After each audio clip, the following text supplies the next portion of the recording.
एक आदमी के 4 बेटे थे। वो चाहता था कि इसके बेटे ये सबक सीख लें कि किसी को परखने को जल्दबाजी का मुजाहिरा न करें। लिहाजा इस बात को समझाने के लिए इस आदमी ने अपने बेटों को एक सफर पर रवाना करने का फैसला किया और दूर दराज इलाके में नाशपाती का एक दरख्त देखने के लिए भेजा। एक वक्त में एक बेटे को सफर में भेजा कि जाओ और इस दरख्त को देखकर आ जाओ।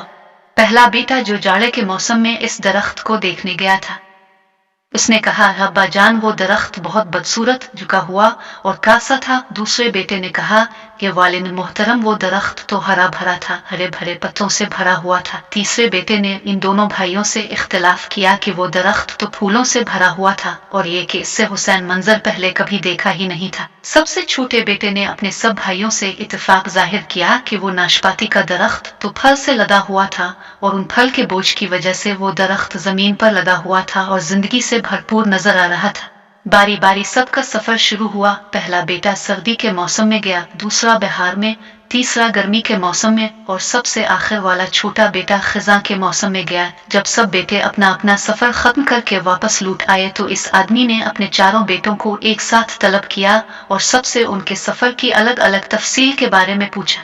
पहला बेटा जो जाड़े के मौसम में इस दरख्त को देखने गया था, उसने कहा, अब्बा जान वो दरख्त बहुत बदसूरत झुका हुआ और कासा था। दूसरे बेटे ने कहा कि वालिद मोहतरम वो दरख्त तो हरा भरा था, हरे भरे पत्तों से भरा हुआ था। तीसरे बेटे ने इन दोनों भाइयों से इख्तिलाफ किया कि वो दरख्त तो फूलों से भरा हुआ था और ये कि इससे हुसैन मंजर पहले कभी देखा ही नहीं था। सबसे छोटे बेटे ने अपने सब भाइयों से इत्तेफाक जाहिर किया कि वो नाशपाती का दरख्त तो फल से लदा हुआ था और उन फल के बोझ की वजह से वो दरख्त जमीन पर लदा हुआ था और जिंदगी से भरपूर नजर आ रहा था। इस सब के बाद इस आदमी ने मुस्कुराकर अपने चारों बेटों की तरफ देखा और कहा कि तुम चारों में से कोई भी गलत नहीं कह रहा है, सब अपनी अपनी जगह दुरुस्त हैं। बेटे बाप का जवाब सुनकर बहुत हैरान हुए कि ऐसा किस तरह मुमकिन है। बाप ने अपनी बात जारी रखते हुए कहा कि मेरे बेटों, तुम किसी भी दरख्त आदमी को सिर्फ एक मौसम एक हालत में देखकर कोई हतमी फैसला नहीं कर सकते। किसी फर्द को जांचने के लिए थोड़ा वक्त जरूरी होता है।